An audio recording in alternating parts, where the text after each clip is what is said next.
I'm very much excited to be back to Kajaka platform. I started Tikkun Brazil, my non-governmental organization, 12 years ago as a part of Kajaka project of Blueprint. So it's great that Kajaka was so instrumental in my Brazilian trajectory. And today I'll be talking about Brazilian Jewish Spiritism. And we'll have an hour and a half, I believe, to talk about many various aspects of it, and then half an hour for Q&A. And I already see that some questions started to come in. I will definitely take a look at all of them, and we'll hopefully have time to review, to answer those questions.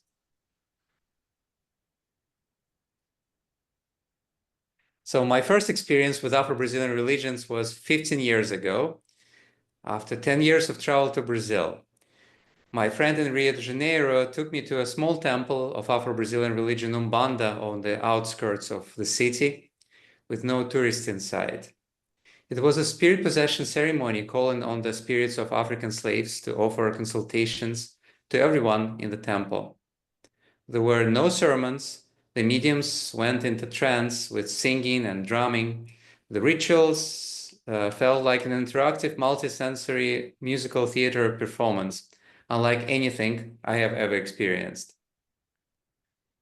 I come from the Jewish background, and I studied at Yeshiva University, Jewish Theological Seminary in New York, and YIVO, Yiddish Institute. In the course of my visits to Brazil since '96 and volunteering work with a Jewish NGO, Tikkun Brazil, that I founded 12 years ago, I met many Jews who regularly attended Afro-Brazilian ceremonies.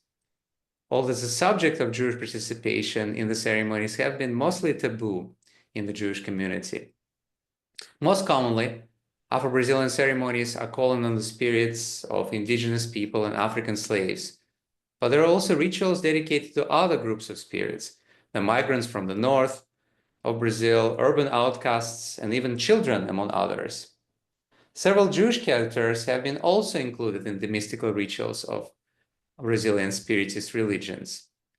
I found that both Jewish and non-Jewish practitioners are calling on Jewish spirits in the ceremonies.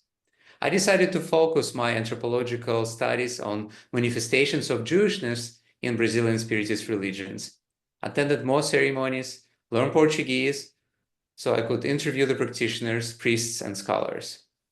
You may ask, why would a poor Jewish spirit want to possess someone down in Brazil with all its heat and inflation? So stay with us for the next hour and a half, and hopefully I'll answer this question with stories and videos, most of them for the first time online. After publishing several articles and presenting my research at conferences, I realized that documentary format would be the closest to the experience of attending a ritual. So my first documentary, Urban Orixás, from two years ago, was about Afro-Brazilian art in New York through the eyes of Brazilian medium and artist Luz Castaneda. Currently, I'm working on my first full-feature documentary called Saravá Shalom in Brazil, and the English title is Synagogue of Ancestral Commitments. It is about cross-cultural dialogue between Jewish, Afro-Brazilian, and indigenous mystical traditions. It is very appropriate that this presentation takes place a few days after Yom Kippur and the next day after Indigenous Peoples Day, also known as Columbus Day, named after the 15th century explorer, a Sephardic Jew from Western Europe. Someone joked today that the holiday could be as well called Sephardic Heritage Day. 2 years ago, I was invited to attend Jewish Spiritist rituals at the north of Brazil, to the state of Ceará. You can see it on the map to the right of the screen. There is a popular legend of the origin of the name for the state. Ceará in Hebrew means storm. A storm of confusion and pain told me the descendants of Jews forcefully converted to Christianity. Those during the Inquisition time, who still live there. This is what centuries of the exile and hiding in backlands of Brazil felt to them. On the screen, you can see Agada of the Backlands, recently published in Brazil. So a bit of history. Forced to convert to Christianity in 1497, Jews were marked as new Christians, and their descendants were absorbed into general population in both Portugal and its colonies.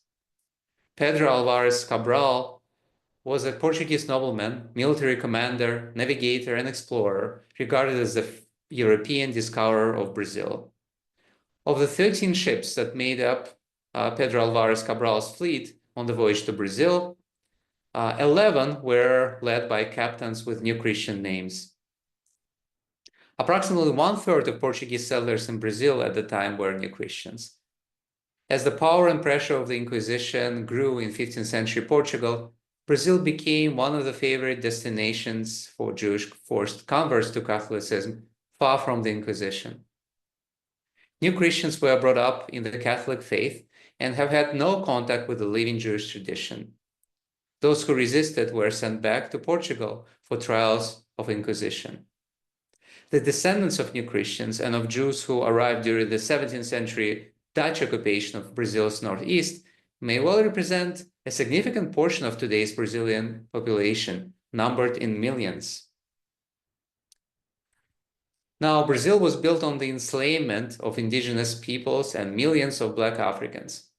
Of 12 million Africans brought to the New World, almost half, 5.5 million people, were forcefully taken to Brazil as early as 1540 and until the 1860.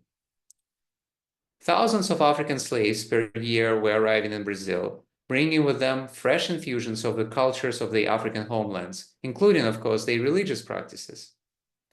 African slaves who were successful in their escapes could only find shelters in the indigenous villages on the coast and interior of Brazil.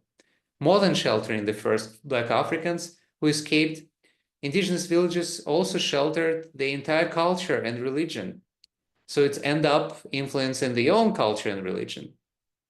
So here in the Brazilian Northeast in 17th century, Black African religiosity encountered Amerindian beliefs. And the first mixed or syncretic religion, or the Cachimbo, also known as cult of Jurema, came about. Catholics persecuted both Jews and Africans for their religious beliefs and practices. There were practical concerns for it. So-called superstitions and devil worshipping of Africans, their magical abilities and their knowledge of poisons presented practical threats to the colonizers. They could lead to rebellions, and those magic was used to produce poisons. Jews were accused of destroying Christendom and an agreement with the devil. So Jews were also blamed for sorcery, magical crimes, and sacrificial killings, blood libel. Conversion was not an easy way out for either Jews or Blacks. New Christians were suspected in secret practices of Judaism. African converts to Christianity were suspected in sorcery. Jew was an embodiment of devil, according to Christian theology. So diasporic African religions, from Haiti to Brazil, we can observe a phenomenon of spiritual solidarity with the oppressed and the exploited. Descendants of Black Africans embrace this imaginary diabolic image of the Jew. So in the religion Cachimbo that I mentioned, the earliest mixed religion, there are strong, brave, and sometimes harsh, violent, half-crazy spirits of Jewish devils, Jewish Yeshus.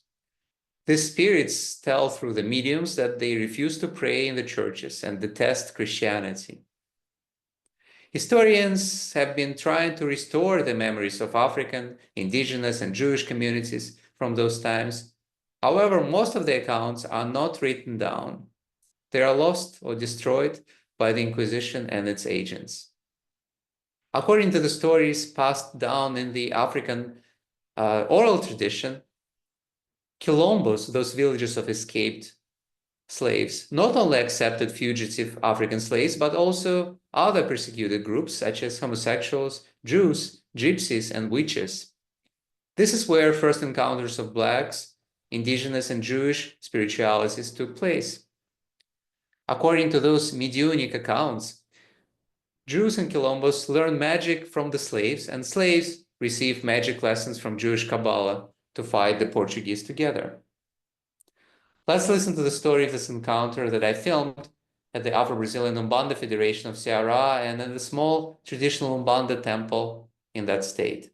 The narrator is interfaith activist André Feitosa. You will meet him later in tonight's program. Tem muitos judeus que já entendem, por exemplo, no Brasil, que eles correm menos risco indo para a Umbanda do que indo para a porta da sinagoga, por causa dos riscos oficiais que a sinagoga oferece. E não é só contemporâneo, assim, no passado, desde o passado dos quilombos, nós já éramos recebidos dentro do quilombo.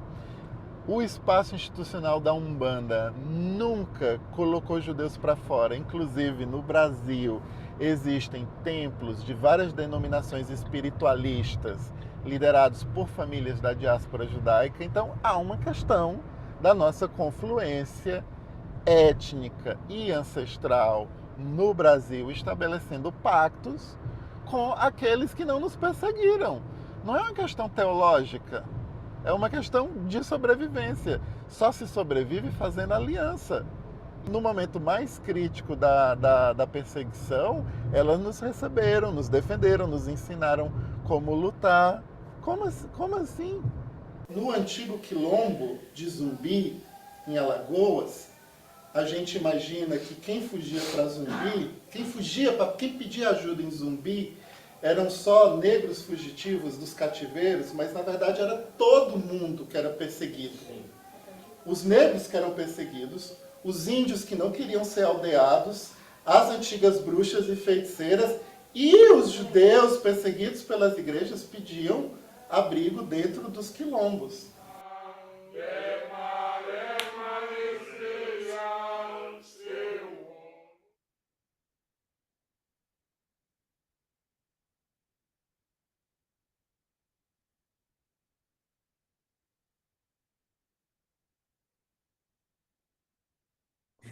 Anna Novinsky, who passed away 3 years ago, was a most prominent Brazilian historian, specialized in the Portuguese Inquisition in Brazil and the history of Jewish presence in Brazil.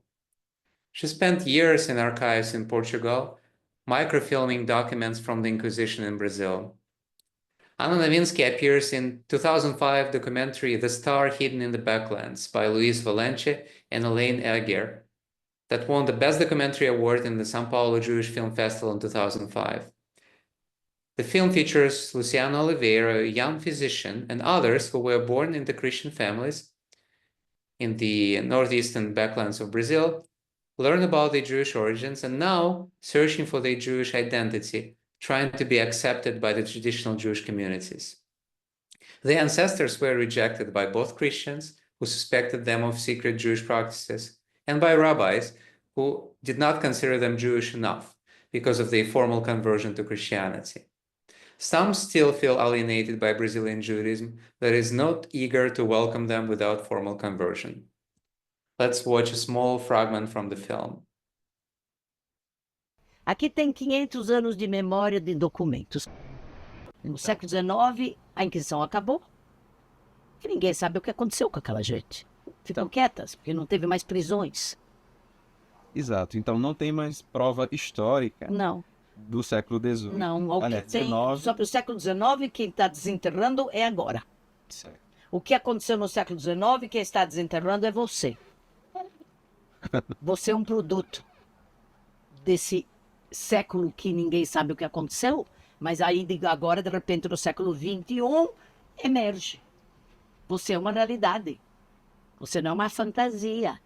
E você é uma consequência deste século XVIII, que depois ficou mais ou menos calado lá no Nordeste. Ninguém sabia o que aconteceu com eles, mas eles ficaram continuando a viver.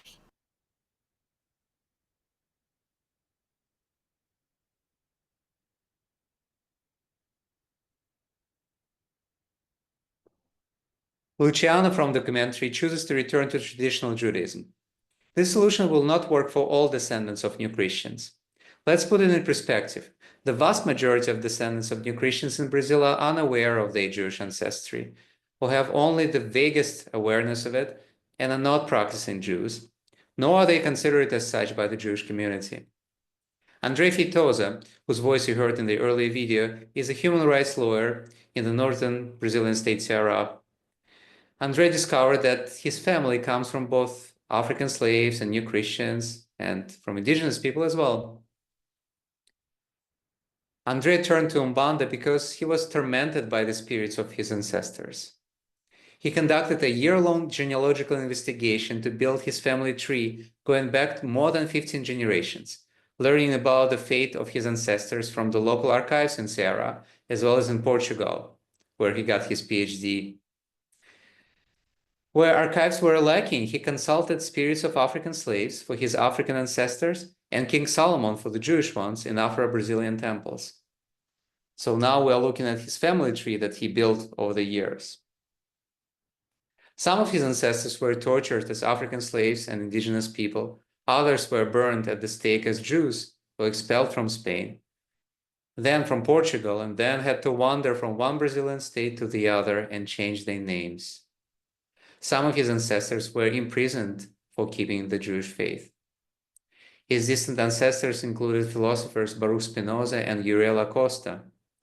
André Feitosa brought his genealogical research to the rabbinate in Lisbon and received a certification of his Jewish ancestry.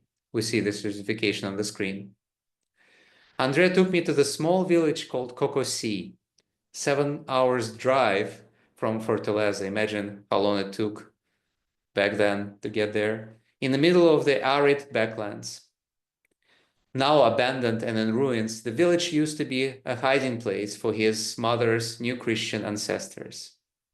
Our journey took place on Yom Kippur, exactly 2 years ago, a day of atonement for the Jewish believers. On this day, a special prayer called Nidre is recited. The words of Kol Nidre refer to canceling vows.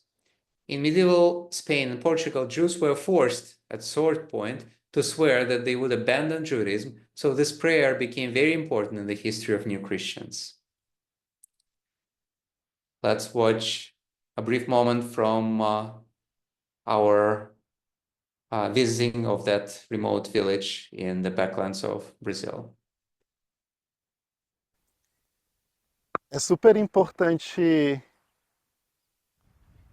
falar disso aqui, porque provavelmente nunca foi permitido se dizer no Cocuci que existia uma família sefardita fugitiva pelo Recife Antigo que tinha vindo se esconder aqui.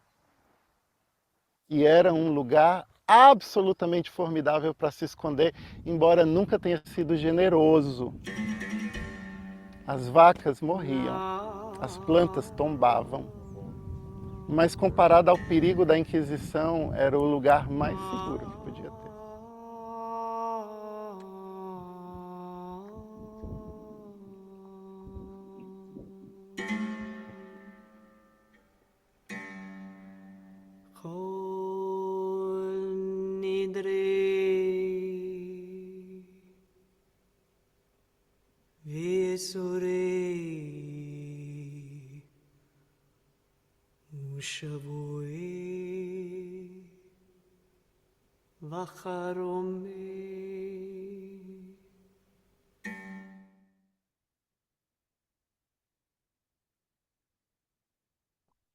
Kol Nidre here is performed by Nika Stewart, American artist, with Nana Vasconcelos on berimbau. He was one of the greatest player of this Afro-Brazilian instrument. Struggling with recurrent nightmares about the tortures of his ancestors, André felt the need to create a ritual that would contextualize their suffering in the colonial history of Brazil. Spiritist religions offered André ways to come to peace with the past in most direct way, via resurrecting ancestral spirits in trance rituals. Paying spiritual respect to all the ancestors coming from different ethnic backgrounds was conflicting undertaking. They all had different narratives. It's very confusing and contradictory experience. Some of his ancestors are slaves, others slave owners, some monotheists, other polytheists.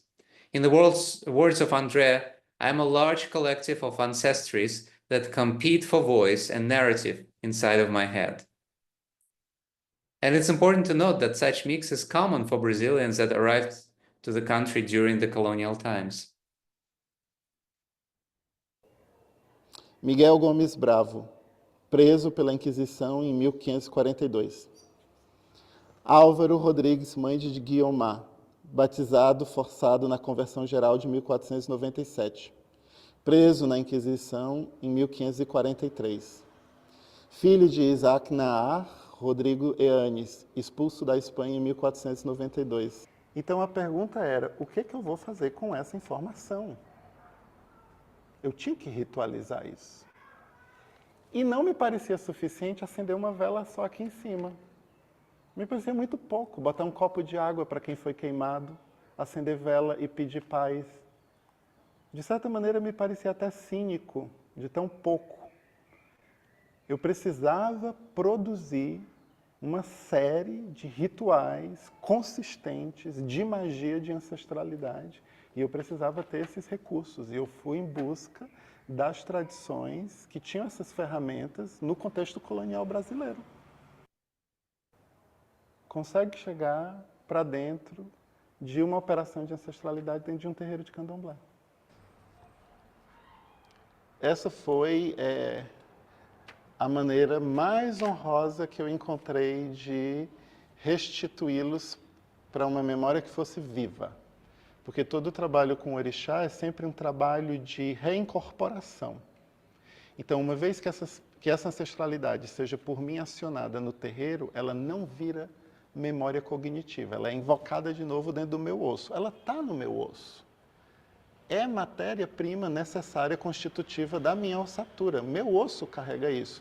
Mas o meu osso não tinha essa energia ancestral acordada, porque ela foi proibida durante muito tempo.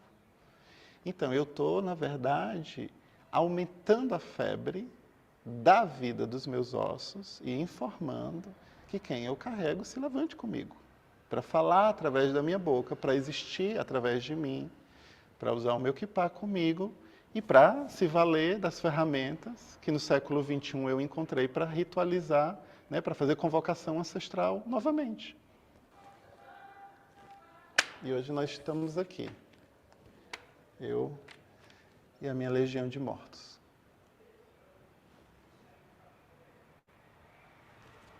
Eu e os meus tios todos queimados, todos nós estamos aqui.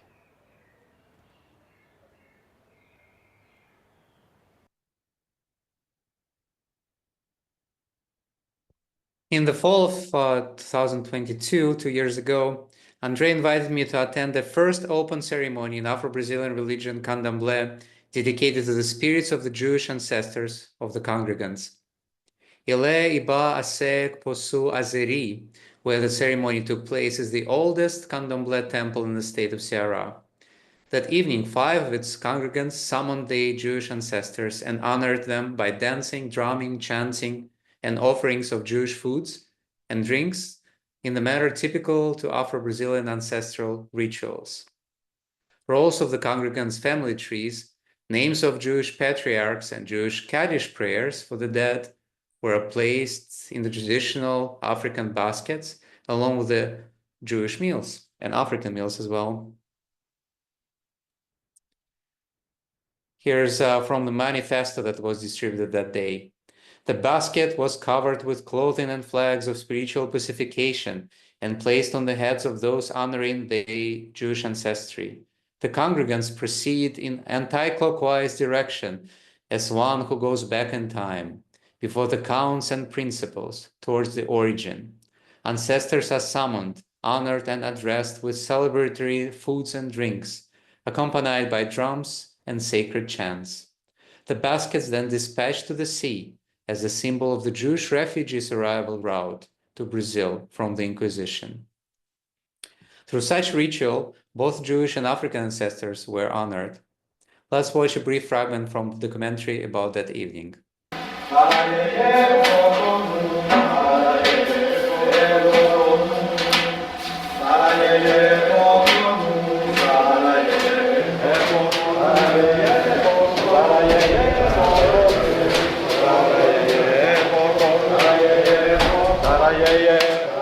Em nome de toda essa comunidade judaica, a gente vai colocar assim, a gente pede que Eledumare, é Deus para nós, tradução de Eledumare, ou Olorum é Deus, que Deus leve até a esses espíritos o reconhecimento de vocês como descendentes deles, que se orgulham deles, que fazem questão de manter vivas as tradições que eram deles, né?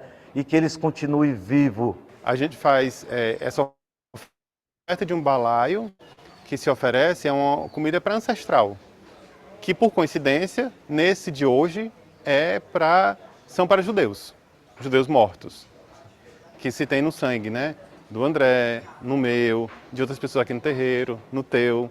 Então é uma oferta de reverenciar ancestral.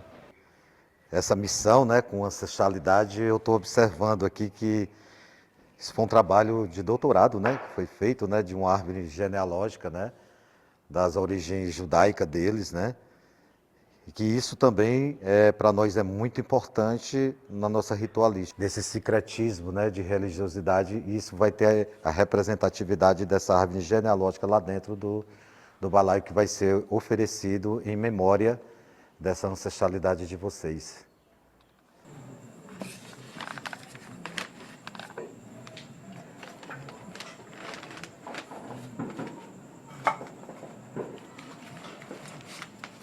Eu estou subindo por uma certa linhagem de mulheres negras das fazendas de café, portanto, mulheres que foram escravizadas e cuja força de vida e de trabalho teve ali localizada nas fazendas de café da Serra do Baturité, no Ceará, uma serra do Ceará, numa cidade, numa pequena vila chamada Guaramiranga.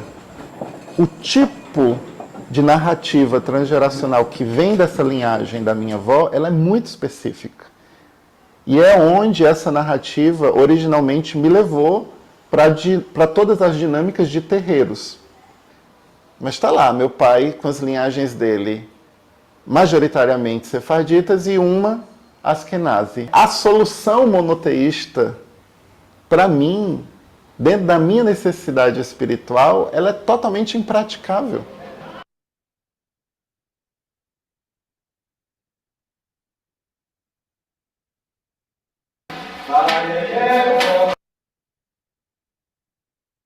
The ceremony was organized by the community of descendants of New Christians in Fortaleza, capital of Ceará, as a way to launch a community that André called Synagogue of Ancestral Commitments in plural. I want to quote Naomi Ruth Lewinsky, author of The Rabbi, the Goddess, and Jung, Getting the Word from Within, the name of her book.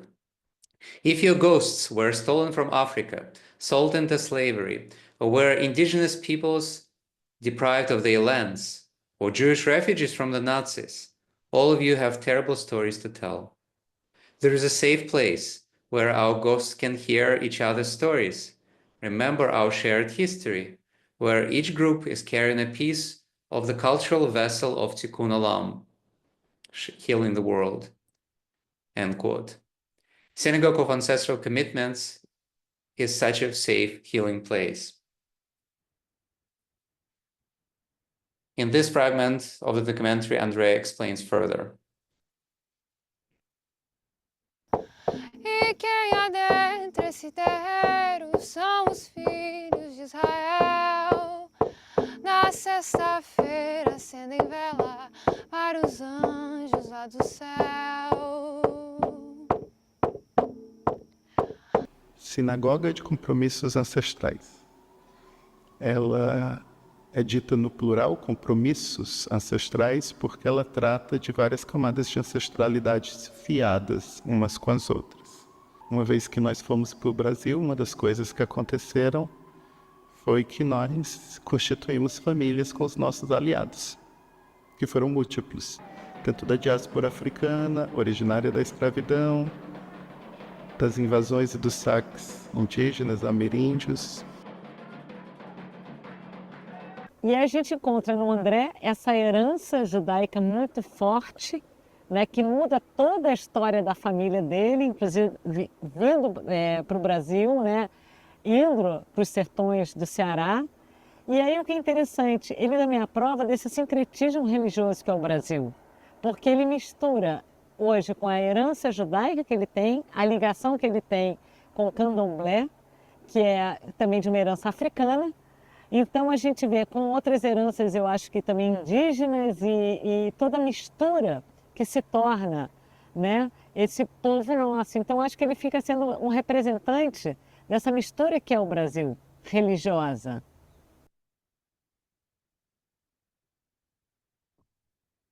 Afro-Brazilian practitioners in Ceará that I interviewed at the Jewish ancestral ritual came for healing of the ancestral traumas of slavery and Inquisition. I think I saw one of the questions in the chat, what is the purpose of the ceremony? I think that's the answer, healing ancestral traumas. Let's watch a fragment from my interview with Thales Luz, medium, dancer, and descendant of New Christians. I interviewed him after the Spiritist ceremony 2 months ago in Portugal, where he, Andrea, another medium, and a musician, all of them from New Christian background, were channeling Jewish spirits of the ancestors in a dreamlike ceremony that you will see along with Lou's interview.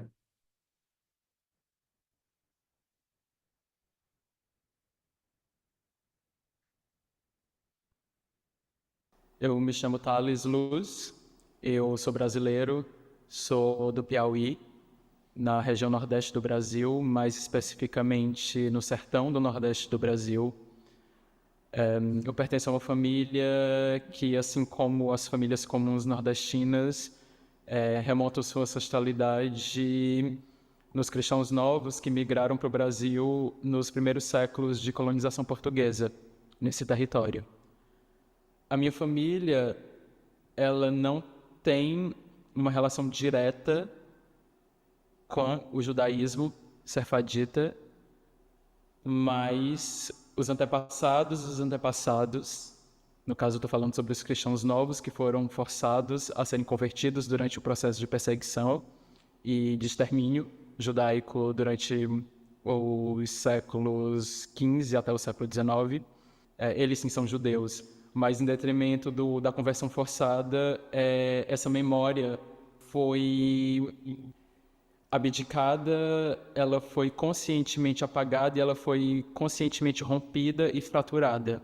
O que faz com que eu diga que atualmente a minha família não tem nenhum vínculo, nenhuma relação com o judaísmo no que diz respeito à cultura e no que diz respeito à crença, o que não significa que esse traço, que esse dado ancestral, ele não tenha se perpetuado de uma outra forma que não conscientemente ou que não pela palavra e não pela sobrevivência, por uma sobrevivência cultural. Eu me refiro a isso, à propagação dessa memória, não pelo conhecimento, mas sim pelo trauma, que é passado transgeracionalmente. E é sobre esse trauma, ou melhor, é sobre o pacto com a fratura e com o abismo proporcionado por esse trauma, que eu me refiro, na minha atual pesquisa, a um campo que seria considerado diabólico e a um pacto de flutuação sobre esse abismo, sobre essa fratura, como um pacto diabólico. O pacto diabólico é um pacto eu me refiro a um pacto diabólico como um pacto de sobrevivência, um pacto de flutuação em prol de uma sobrevivência nesse intervalo, nessa lacuna, nessa fratura, proporcionado por esse trauma que tem sido perpetuado pelas gerações dos antepassados, dos meus antepassados e dos meus antepassados até a minha família, de uma forma que não se dá pela palavra, que não se dá por uma sobrevivência cultural, mas sim pelo trauma, e sim pelo silêncio e pelo indizível e pelo infigurável próprio do trauma. Por mais que essa sobrevivência ou essa perpetuação ou essa transmissão ela não tenha ocorrido, não tenha acontecido de uma forma consciente, ao ponto de os meus familiares hoje não reivindicarem necessariamente ou conscientemente uma ascendência judaica, esse saber e essa crença enfim, eu chamo isso de uma corrente mesmo, ela tem sido passada tanto através de alguns costumes muito sutis, como, por exemplo, o casamento endogâmico, é uma coisa muito comum. No meu caso, por exemplo, os meus pais eles são primos, primos distantes, mas pertencentes ao mesmo núcleo familiar. Isso é uma coisa muito comum na minha família, isso é uma coisa muito comum nas famílias comuns nordestinas. Um outro dado também muito sutil e equivocadamente lido como de origem católica, que é o hábito sempre de pedir a bênção aos seus pais e às pessoas mais velhas da sua família, que isso remonta a um costume judaico dos pais abençoarem seus filhos no Sabá e no Ano Novo. Onde eu consigo me localizar dentro desse caminho, desse percurso, é apenas como um médium. Perhaps you noticed that one of the costumes that one of the mediums was wearing, the one that was circling, was made up of yarmulkes of Jewish kippas, representing Jewish souls. Here's a sign at the door of Umbanda Federation of Ceará. It reads, Umbanda followers against religious intolerance since 1967. And you see white and black hands shaking inside of Mogen David. Professor Greenfield from University of Wisconsin-Milwaukee, who is now co-chair of Columbia University Seminars on Brazil, visited the center in 1988. Greenfield recalls that when he introduced himself, Manuel Rodrigues de Oliveira, the president of the center, asked him with excitement, what is his religion? Professor wasn't sure the president would react positively to his answer because he remembered from his friends, anthropologists, that in small towns of Ceará, Jews were accused of killing Christ. Greenfield tried to change the subject and mumbled something unrelated, but Manuel repeated the question with an air of insistence. Not knowing what else to do, Greenfield confessed that he is Jewish. I knew it, Manuel replied, next asking the professor his name. At that time, professor was wearing reddish-brown beard. It turned out that his beard was something that prompted Manuel's excitement and his question. Manuel pointed on the wall with a portrait of the patron and spiritual leader of the Federation. King Solomon on that painting looked very much like Professor Greenfield. Professor began to feel as if he is being treated almost like a living representative of King Solomon. He asked Manuel how Judaism entered Umbanda. Of course you know about Kabbalah, replied Manuel. Well, it's also basic to our beliefs. On the screen, we can see that painting from the temple that I revisited over the last couple of years. There are numerous songs in the local religions in the area dedicated to King Solomon. They may be traced back to early syncretic Brazilian religions that were born in the settlements of escaped slaves in the 17th century that also welcomed Jewish fugitives. Another theory is that figure of King Solomon can be traced to Sudanese Muslim slaves who had to practice the religion in secrecy in Brazil since 18th century, and Solomon is a shared patriarch for Jews and Muslims. Today, some of the descendants of New Christians are reclaiming King Solomon in the spiritual rituals as a channel to connect to the Jewish ancestry, to those persecuted during the Inquisition. Let's watch a fragment from previously undocumented ritual dedicated to King Solomon that I was lucky to record in the area.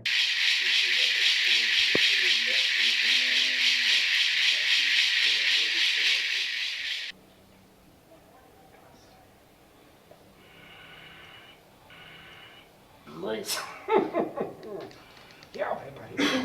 Eduarda de preto, salve a sabedoria de preto velho, salve a estrela de Salomão, salve o sinal, salve os astros, salve a linha cruzada, salve as 7 forças, salve os 7 astros.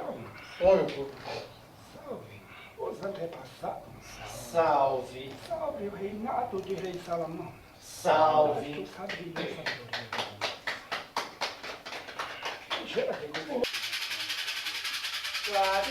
meu talismã? Cadê meu cinto Salomão? Cadê meu talismã? Cadê meu cinto Salomão?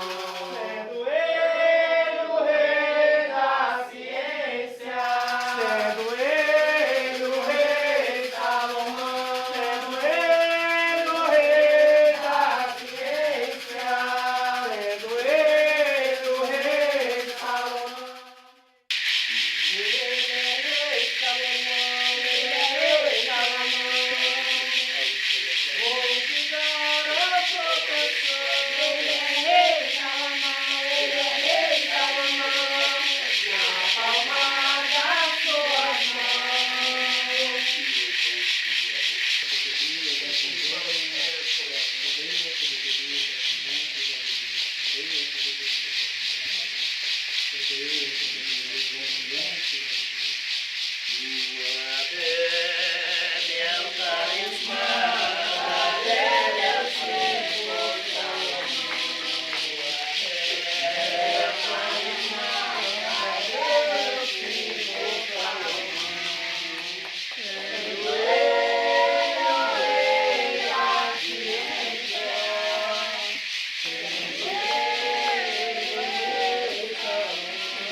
There are indigenous Jewish spirits called caboclos in Afro-Brazilian religions in northeast Brazil. There is a spirit called Juguarema who is resistant to Christianity. Professor Sergio Ferretti, who was one of the greatest scholars of northern Brazilian religions, observed the spirits in San Luis on the north of Brazil. He described him as strong, courageous, sometimes cruel spirit resistant Christianity. So this Jewish spirit could be inspired by stories of crypto-Jews who secretly observed Judaism while hiding from the Inquisition, or by Moroccan Jewish Amazon robber boom workers of late 19th century. This would be the next Jewish immigration to Brazil. Many of the Moroccan Jews married indigenous women. In such mixed families, Jewish and indigenous traditions come for the first encounters. Rituals of Moroccan Jews fell on the fertile soil in Brazil. Rabbis were considered tzaddikim, holy men, worshipped as saints, and consulted as miracle workers, a notion very similar to folk Brazilian Catholicism and Afro-Brazilian tradition of sacred healing. With migration and Umbanda development, some of Jewish indigenous spirits were found in the south of the country. Let's watch Umbanda medium Bia Schneider channeling Jewish indigenous spirit in the south of Brazil in Florianópolis. Aqui a gente tem a honra de receber a presença de um caboclo que faz ligação com o povo judeu. E ele me deu o nome de Ubirajara, é um nome bastante conhecido dentro da Umbanda. Nesse movimento de conexão dos caboclos com essa mistura brasileira e judia, tem ali no meio a orixá Oxum, que representa a água, que é a vida, né? Que é uma coisa tão necessária, que é muito falada também na Torá. Ele falou que nasceu aqui no Brasil, mas que teve progenitor masculino dele veio de lá e se encantou com a cultura indígena, com a conexão dos indígenas com a natureza. Encontrou ali uma fusão muito forte do judaísmo com esses conhecimentos aqui da terra, né, do povo da terra brasileira.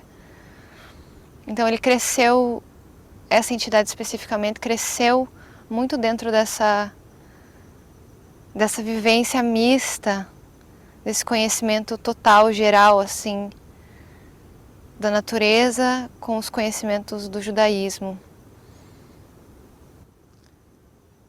Foi um caboclo que viveu parte na mata e parte num vilarejo, onde existia uma sinagoga. Encontrou muita magia presente no canto indígena, que tinham ali na vibração da voz, muita semelhança com, de alguma forma, uma semelhança com a música e a sonoridade do judaísmo.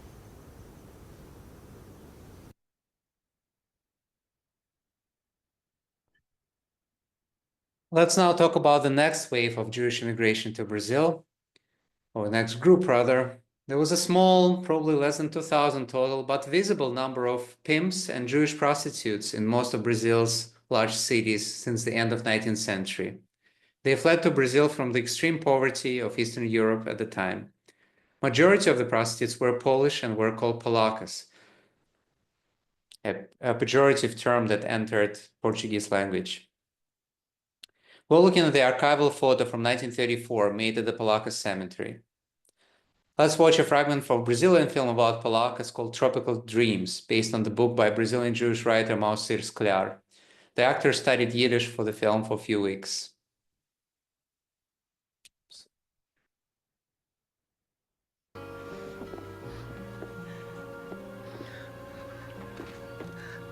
Robert gekommen zu Hasten Ruben. Sind schon ja da Sachen. Ich verstehe, was du willst.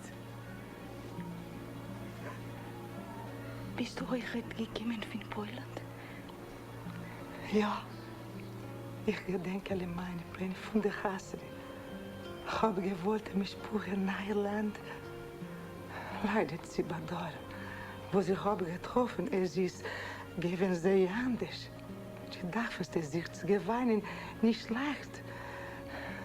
Aber es wird sehr ärger, es wird gegen kämpfen. Sehr ärger. Sehr ärger. Aber was will ich davon machen? Wir sind in der Base. Und der Westen du arbeiten. Es ist unmöglich. Du siehst ein schlecht Hulem. Und wie ist der Jakob? Es ist alles liegend. Das ist bloß ein Plan. Eine ganze Masse. Deine Eltern Gerrit. Als euch haben sei. Die Geschichte in dich noch. Sei nützen dich euch. Sie verdienen Geld. Sei sehen eine Sache. Verdienen darfst du zu geweinen mit dem Fall. Ich darf gehen in Salon Rezept. Als de West Apps darf, geef mich.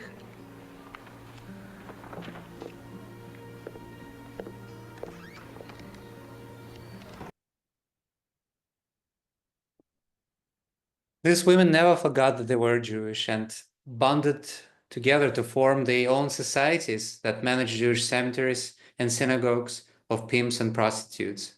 They were rejected from all other synagogues. They were not allowed to be buried at the regular Jewish cemeteries. In 1916, Association of Jewish Prostitutes from Eastern Europe founded its own cemetery in Rio de Janeiro. Today, the cemetery is mostly abandoned. There is an excellent short documentary directed by Clara Linhart, filmed in 2015, called In Peace, In Paz in Portuguese, filmed at the cemetery. Let's watch a short fragment. Aqui, dona Rita, aqui foi uma divisão que houve, umas mulheres que compraram um pedaço da terra para poder ser enterrada, porque ela não era permitida que elas fossem enterradas junto com os outros judeus, porque ela era prostituta. Isso que eu entendi pelo que minha mãe me falou. A rosa não se compara a essa judia rara, criada no meu país. Rosa de amor sem espinhos, diz que são meus seus carinhos, eu sou um homem feliz. A rosa não se compara a essa judia rara, criada no meu país. Rosa de amor sem espinhos, diz que são meus seus carinhos, eu sou um homem feliz. Nos olhos dessa judia, cheios de amor e poesia, dorme o mistério da noite, canta o milagre do dia. A sua boca vermelha é uma flor singular, e o meu desejo é uma abelha em torno dela bailar. A rosa não se compara a essa judia rara, criada no meu país.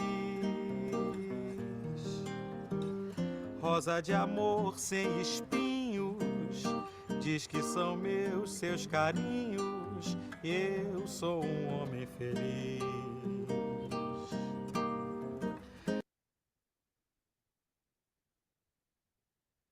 Aqui, dona.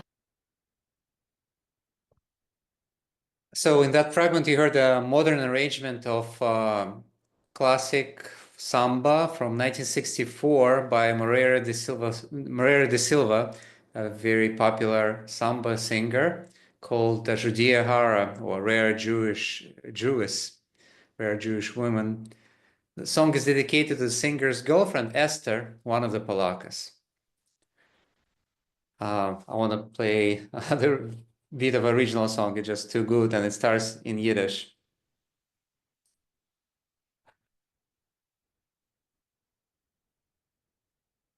Shai Meidala, Irbini Michigani Fadia, Gaishiluf, my lieve.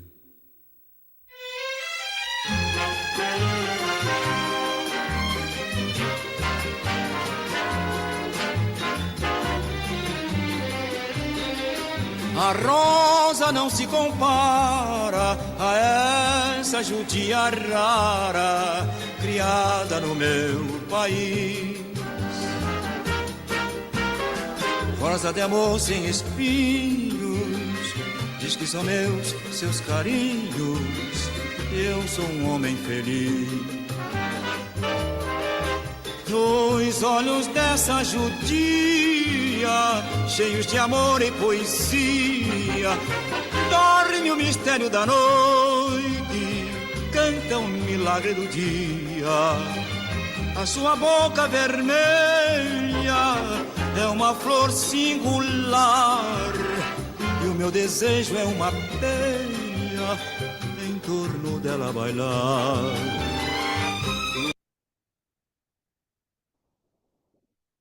So I brought up the song to show, besides it's a beautiful song, that polacas entered popular Brazilian imagination, even though they're very small in numbers. But the word polaca became synonym of prostitute. The whole story of polacas became known, and it entered popular culture and religion as well. There is no evidence that polacas themselves participated in Spiritist religious ceremonies while trying to maintain Jewish traditions.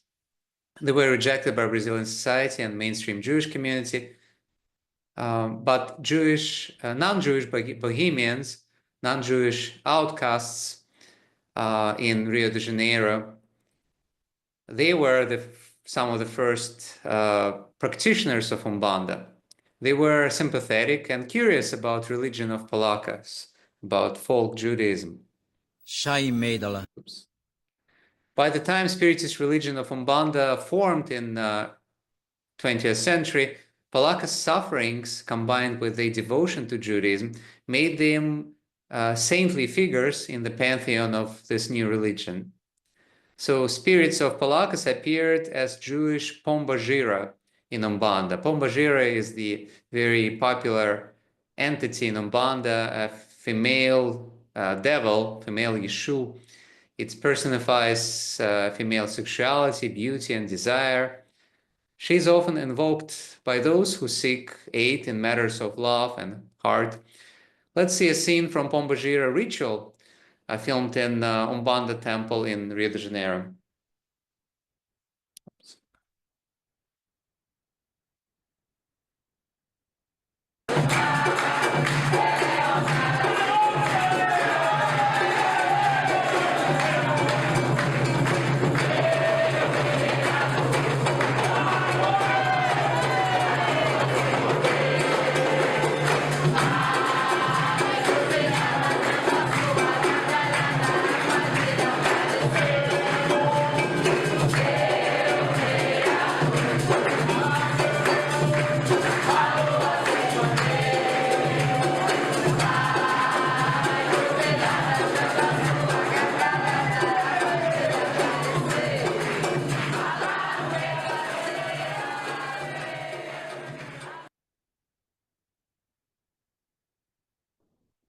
I filmed Bia channeling spirit of Polaka.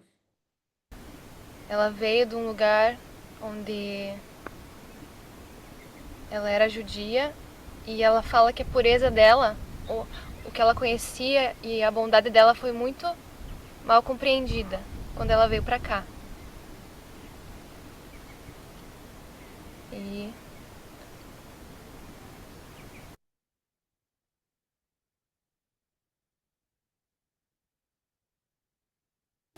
que ela representa o poder, toda mulher que migrou para um território, para um povo, para um lugar desconhecido. Que ela representa esse tipo de conhecimento, esse tipo de luta. E ela é bem jovem, ela parece para mim bem jovem, numa roupa bem atípica, assim, meio branca, meio dourada. Mas trabalha na força da pombagira mesmo, assim, só a roupagem dela já é muito diferente.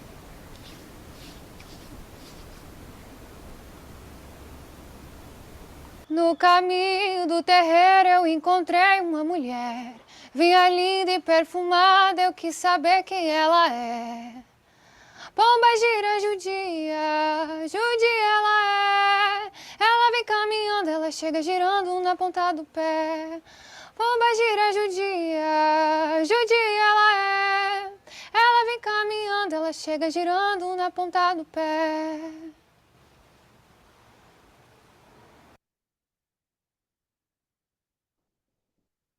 Jews that arrived to Brazil in post-colonial times came in 19th century to Amazon during the rubber boom, but mostly in the 20th century, especially between the world wars and after World War II. Brazil is now home to the second largest Jewish population in Latin America after Argentina, approximately 120,000 Jews. This is not counting the descendants of new Christians. With relatively mild anti-Semitism in the 20th century, Jews gradually became integrated into all sides of Brazilian society.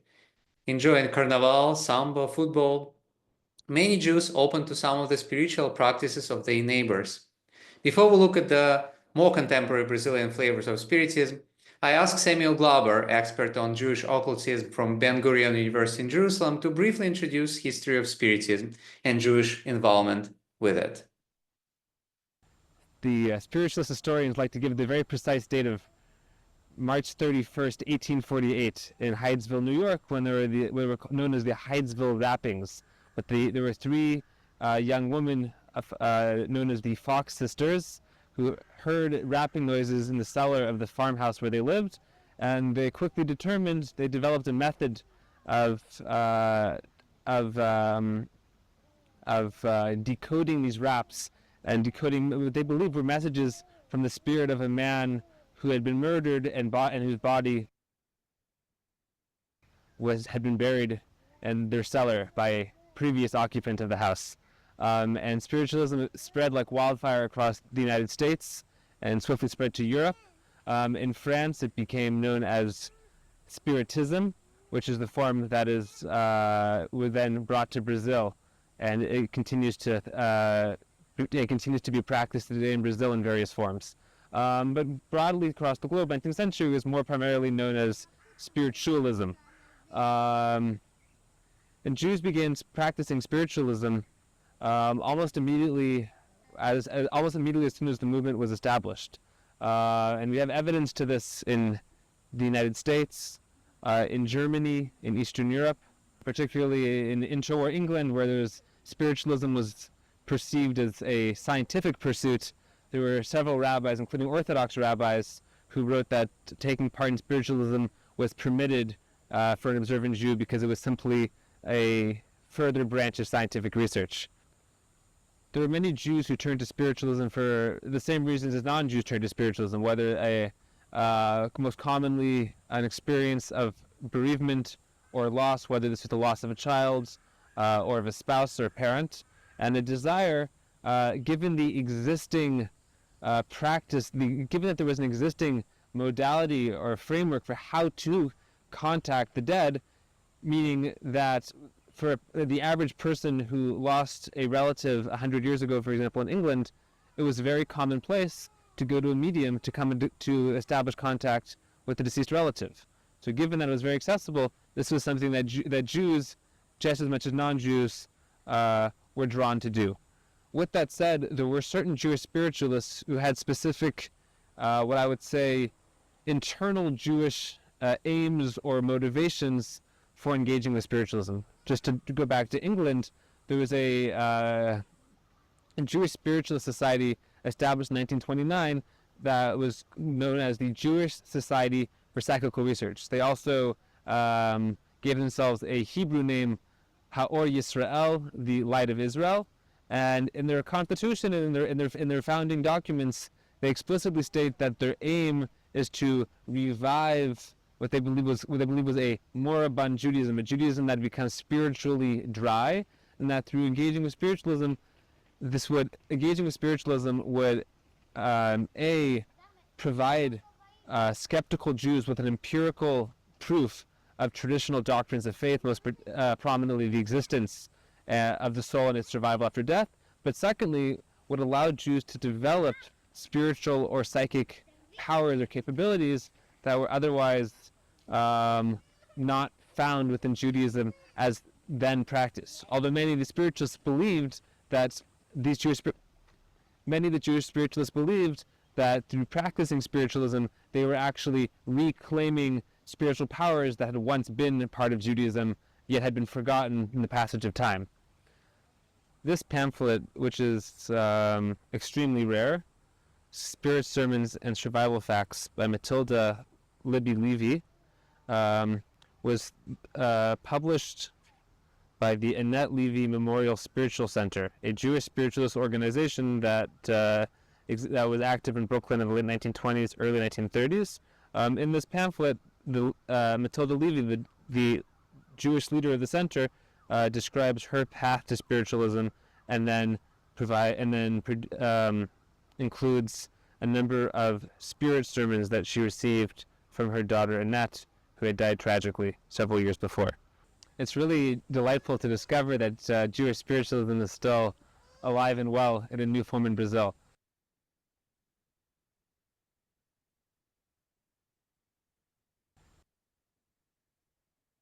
So Sam talked about the origins of Spiritism. French Spiritism was developed mid-19th century by French philosopher Allan Kardec.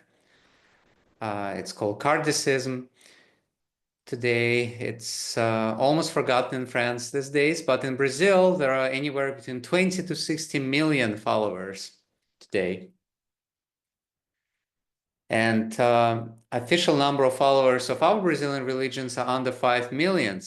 However, many Brazilians are still afraid to tell that they belong to those religions because of fear of persecution and stigmatization.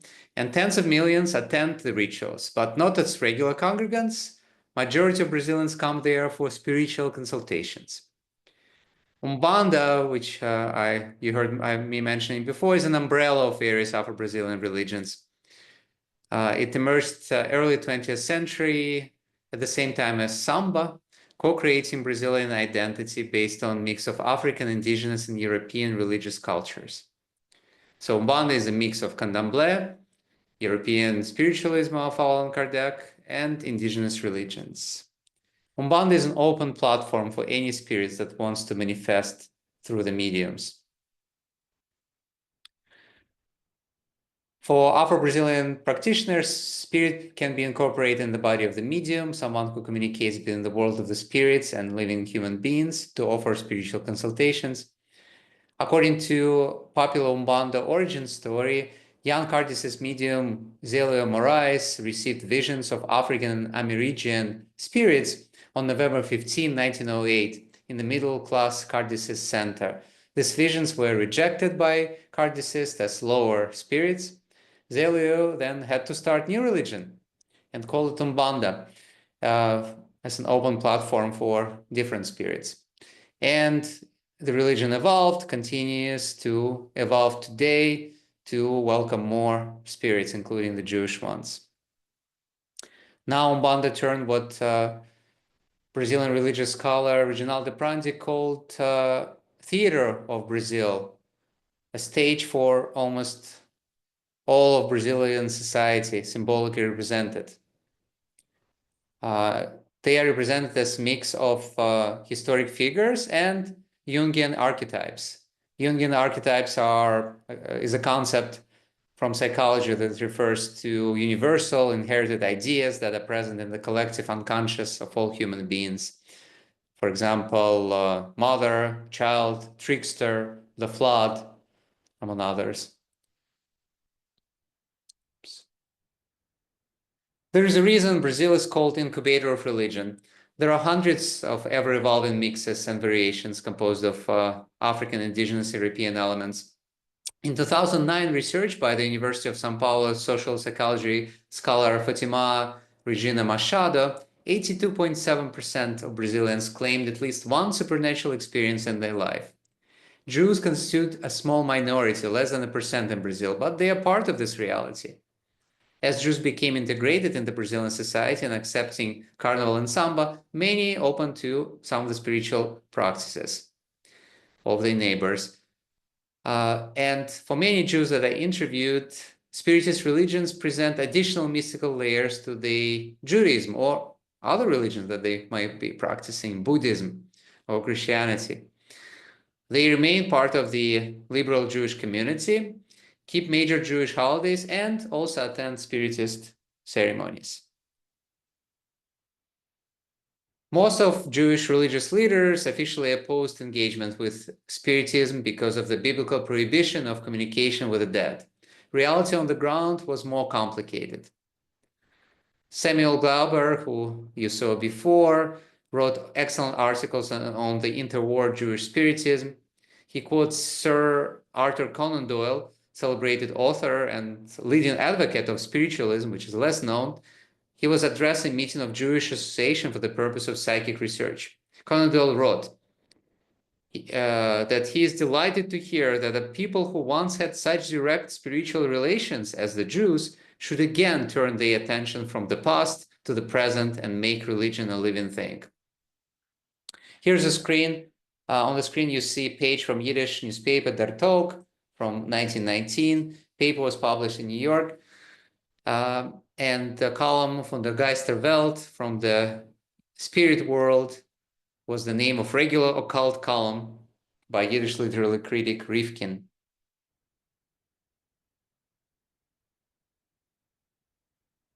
A good indication of the integration of Jews in Brazilian Spiritism is the mediumistic book by the most famous and influential Brazilian Spiritist leader, Chico Xavier. He was a level of pope in Spiritism. It's called When You Want to Talk About Life. Traditional Jewish family ask this medium to communicate with their recently deceased son. The book is a collection of psychographed letters, meaning letters delivered via automated writing, that present communication with the brave and determined young man of Israeli formation, Roberto Muscat. Here, Chica Cerver, this medium, gives a very detailed account of Jewish life, full of reference to Jewish tradition, festivals, and sacred objects. As we can see on this page, on the right, there are references to traditional Jewish experiences and expressions such as Baruch Dayan Emet, Lashana Haba Yerushalayim, etc. Andrea Kogan, professor in São Paulo, wrote first study of involvement of Jews in Brazilian Kardecism. Her PhD and subsequent book called Jewish Spiritism, not yet translated into English, gives a snapshot of Kardecist rituals at the homes of São Paulo Jewish families 10 years ago. Here's a fragment of my interview with Andrea. So Alex, it all started with a curiosity when I was a teenager. I always tell this story because I think it's important to understand the Brazilian context of everything. But it all started when I was a teenager, so 30 years ago, or more than 30 years ago. And then I was born in a very Jewish neighborhood in São Paulo, but also in a secular environment. Okay, it was not an Orthodox environment. And I began noticing at that time that many Jews, relatives or not relatives, they were connected to other Brazilian rituals besides their Judaism. So it was very interesting, and I couldn't understand why they did that. And I couldn't understand, of course, that if it was connected to Spiritism or to Umbanda or to Candomblé. I knew that it wasn't part of our Jewish reality, but I knew that they were connected to other rituals, other religions, other practices, okay? And their practices were connected to specific Brazilian rituals, or there were rituals that were invented in Brazil or rituals that were practiced in Brazil. I couldn't understand when I was 15 years old. But okay, I was very curious about it. And as the majority of the Brazilians, I was very curious about the supernatural as well. We are a people that we are always interested in that, talking about supernatural stuff in general. Okay, and then after many years, like fast forward 25 years, I read a book that it was called The Jew and the Lotus by Roger Kamenetz, a professor, Roger Kamenetz. He is a professor in New Orleans, and he studied the Jews, especially from New York, that are also Buddhists. And then he described a trip that they took, many Jews together, including Reb Zalman, to visit the Dalai Lama in Tibet. And then he described this trip. That's a fantastic book, I recommend to everybody. And he also made a special research about Jews that were not connected to this trip itself, but were connected to Buddhism. And I thought to myself at that time, well, it's so interesting that Jews are connected to other kinds of religions. In the US, connected to Buddhism, and in Brazil, connected to other kinds of Brazilian rituals. And then I made a proposal at the university to have a PhD studying this phenomenon, studying why Brazilian Jews were connected to other rituals. And then we specified, and talking about methodology and everything, and my advisor and we talked about studying Jewish families, secular Jewish families that were also, or that are, because they are still alive, that they are Spiritists as well, or they are connected to Spiritism as well.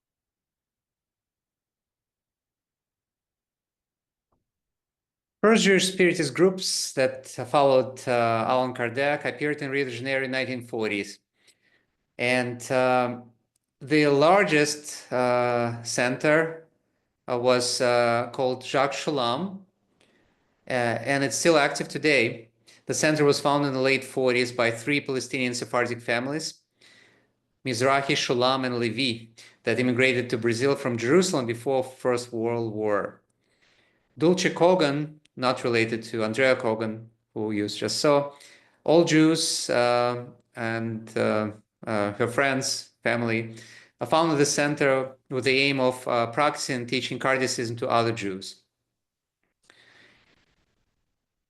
I had a chance to do the field studies, field work at the center, And there is an account from a current president of the center, Leon Levy, from what he remembered from 1960s.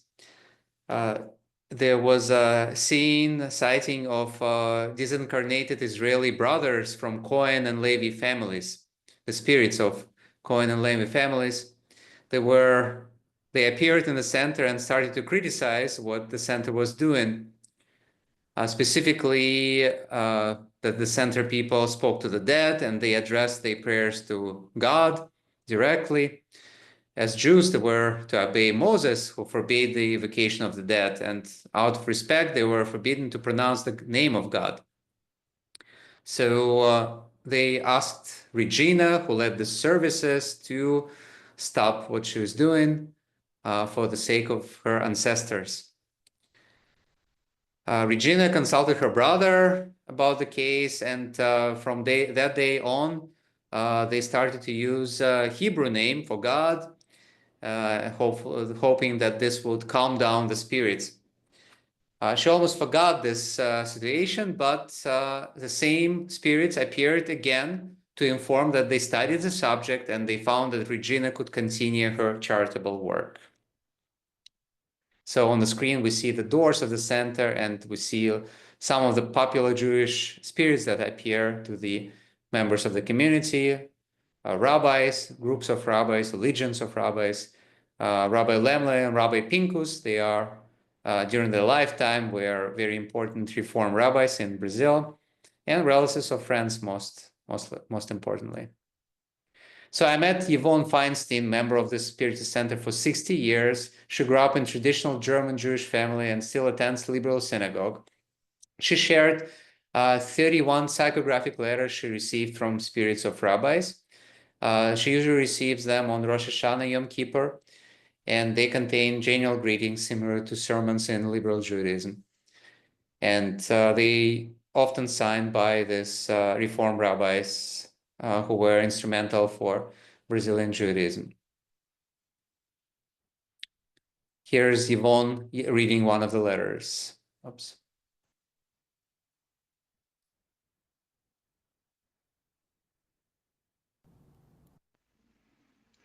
Estamos aqui numa caravana, abençoando a todos e enviando nossas melhores vibrações e rogando a Deus que ampare e proteja a todos que aqui estão e a toda a humanidade. Falange de rabinos. Here's a fragment from my interview with Yvonne. Isso já tem 54 anos.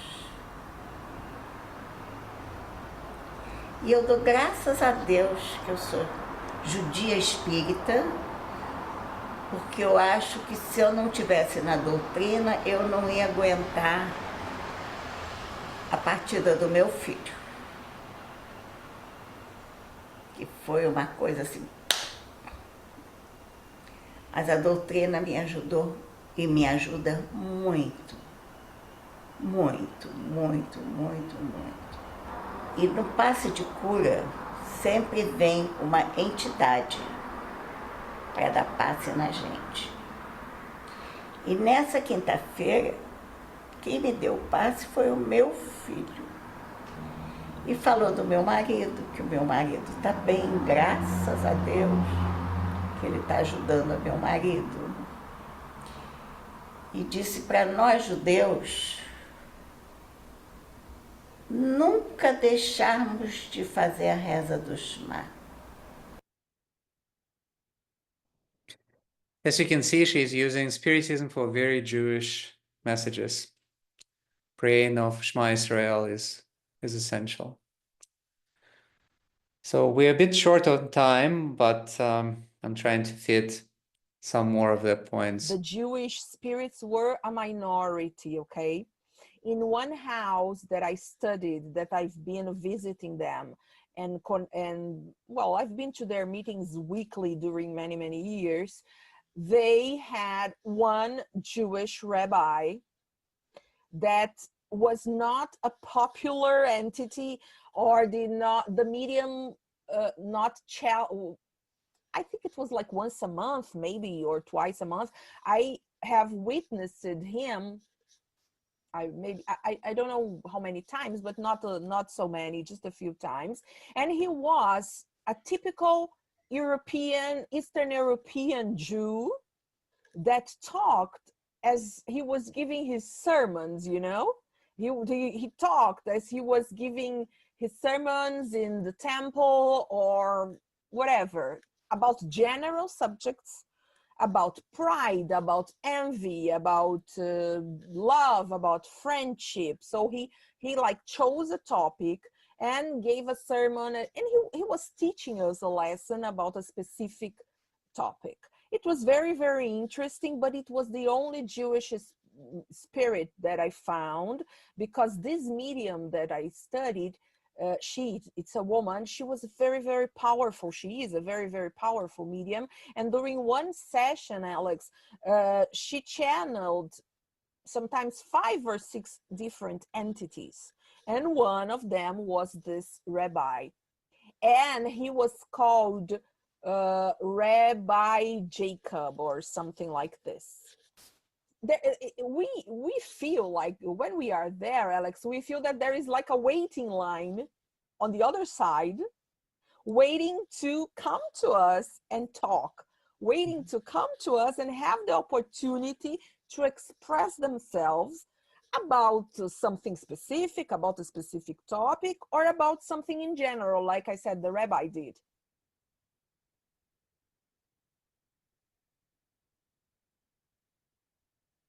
I have to skip few items for the sake of time.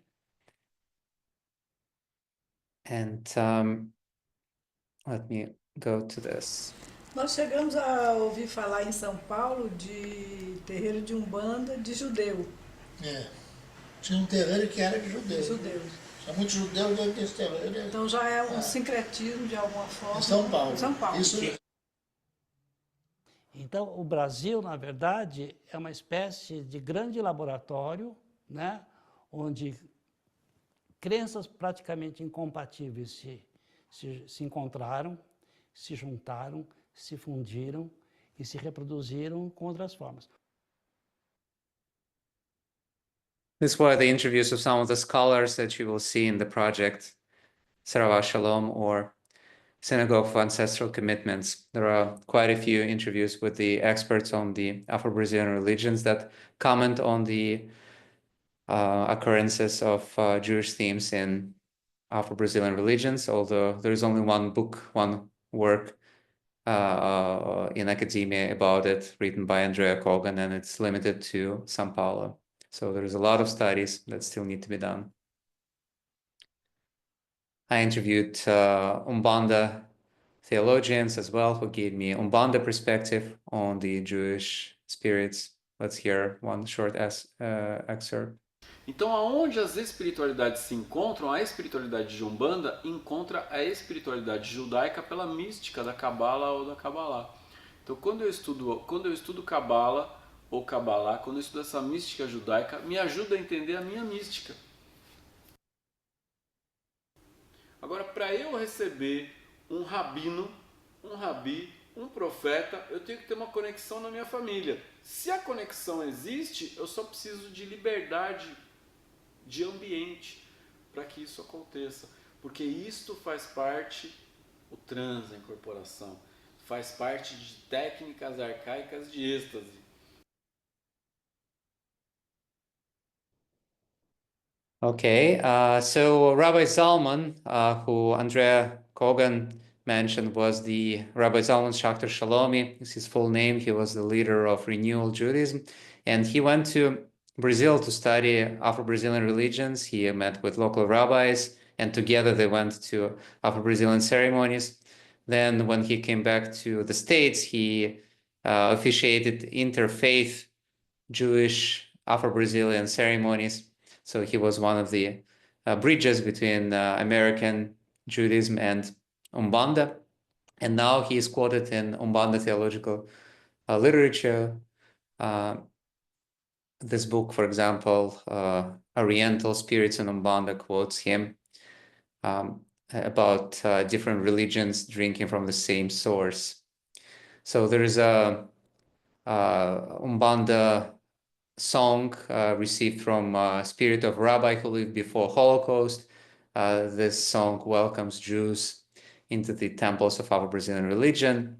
The medium who received the song is Bia Schneider, who you saw in previous videos. And I had a chance to discuss channeling and Spiritism with Israeli scholars, in addition to Sam, who you've seen before. I also met with Dr. Adam Klein Aron in Jerusalem. He is the author of Jew Age, Jewish Praxis in Israeli New Age Discourse. He is an expert on channeling, which is a more contemporary form of Spiritism. And I think to finish today's presentation, I want to have this quote from Aaron. One of the things channeling does, it brings back the non-rational ways of interacting with the world. It kind of uses very simple techniques related to trance or concentration, or even hypnotism in a way, or mesmerism, to lower, the threshold of the conscious. Not necessarily to go into the unconscious or the a-conscious, doesn't really matter. And I think in the Western world, we need that. And we find it through creativity, which is all well, through painting and through music, but not everybody can do that. And I think almost anybody can meditate in a way that connects him to a form of seeing the world that's different, or interacting with the world as different. And that's actually a thing I think is kind of, being a rational person myself and not knowing how to do it myself, I think it's kind of lacking. Because you can find hardly any societies or cultures in history who didn't have spots where they said, okay, this is where we stop being rational. This is where we allow other ways of knowing and interacting with the world to exist. And the Western world, it doesn't have a spot for that.